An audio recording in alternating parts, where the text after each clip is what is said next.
Okay, so we have a question.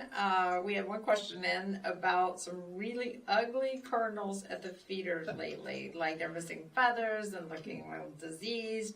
Should he be worried? Is there anything he can do? No, don't be worried. The first time I heard about it, some lady came to me and started describing this bird she had seen. And it was just bizarre sounding. It made no sense. It had this little bitty head, a really large beak, and it was purple. But the rest of it was red, kind of like a cardinal. And I said, you got to get a picture of this bird. And the lady did and brought it in and said, oh, it's a bald-headed cardinal. Makes sense. You start looking, there's feather lice and things like that. Besides, these birds go through a natural molt where all their feathers have to come out and new feathers grow in. If that doesn't go perfectly, then one part of their anatomy may be bald. Sometimes they'll lose a lot of their wing feathers. They'll still have enough to fly, but not well, because they don't need to migrate at the time. But they'll look really funny at that point. Generally, the baldness is on the head.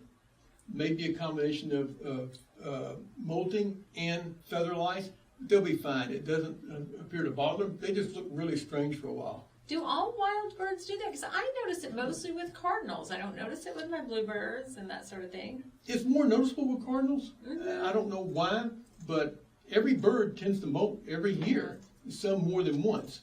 So if you think about it, during the year, they're going to lose every one of their feathers and replace them. Because they do get worn down. You'll see some of the birds start to change color slightly. Some of the new feathers will change color as the edges wear off. That happens, you'll notice in goldfinches, as the new feathers grow in, they'll get really bright, especially the males. And the females, you don't see a big change in them. But if you ever get these birds to look at the edge of the feathers before the molt, they're really worn down. The hummingbirds go through this also, and they'll molt after, when they get down to the wintering grounds down in Central America, they'll finish the molt process and come back with new feathers. So you see a lot of female hummingbirds, as we've seen in the last 2 months. A lot of those female hummingbirds are actually young males. And you may see 1 or 2 little dots here, and that's all. And they still have a white tipped tail, which is indicative of a female hummingbird. The males, rubies those. The males have sort of a forked tail with no white spots. So that bird moves through. It may have a red dot or two, but it still have a female-looking tail.